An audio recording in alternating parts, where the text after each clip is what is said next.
Ano daw po ba talaga ang purpose ng buhay kung bakit ginawa ng Diyos? Ay, meron. Napakagandang tanong niya.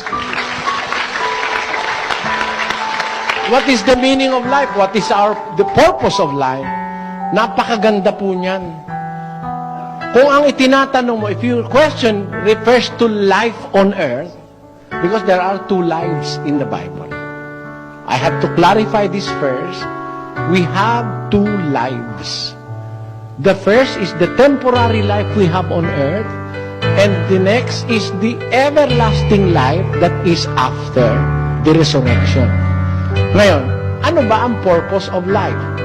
The best answer is recorded in the book of Ecclesiastes chapter 12, verse 13. It says, Let us hear the conclusion of the whole matter. Fear God and keep His commandments, for this is the whole duty of man. Have you noticed that? Let us hear the conclusion of the whole matter. This is the conclusion of everything that exists. Everything we do, everything we enjoy in life, everything that we have, every resources that God have given us, the conclusion is this, that we have to fear God and obey His commandments, for it is the whole duty of man. Ito ang wakas ng bagay. Lahat ay narinig. Ikaw ay matakot sa Diyos, sundin mo ang kanyang mga utos, sapagkat ito ang buong katungkulan ng tao. Sa Kastila, ang sabi ron, el fin de todo el sermon es oído. Teme a Dios y guarda sus mandamientos, porque esto es toda la felicidad del hombre. Wala nang ibang dahilan ng buhay, kundi tayo kumilala sa Diyos. After all, He is our Maker, He is our God, He is our provider, and He is our judge. Yun ang gagawin natin. That's the most important thing in life, to acknowledge the existence of that great Creator who have created us, and to do His will, so that we will enjoy life eternal after the resurrection. There is another life.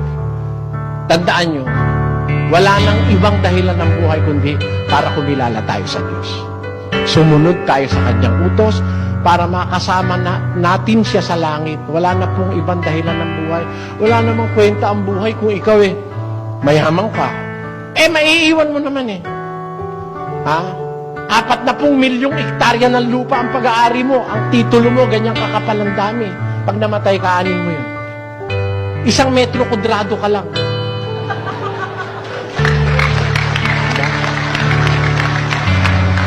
What are you going to do with acres and upon acres and hectares upon hectares of land that you have accumulated, the vast wealth that you have acquired for yourself, whether in the rightful manner or in the wrong manner of acquiring wealth? What will that do to you? Sometimes it will even prejudice your salvation, your knowledge, your belief in God. When a people or when a person is very rich, he feels that he has everything in this world. He doesn't need anymore the services of people. And sometimes he feels that he does not need anymore God because he is very much stable.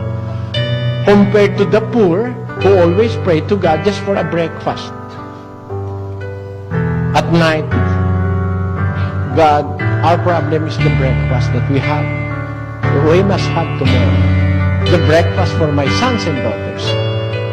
He kneels and prays to God because he has nothing in life. The only hope in him is that he believes in God.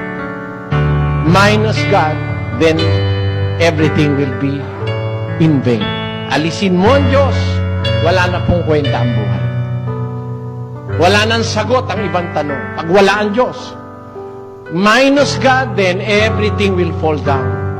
But with God, every question will be answered. Every problem will be solved. Come judgment.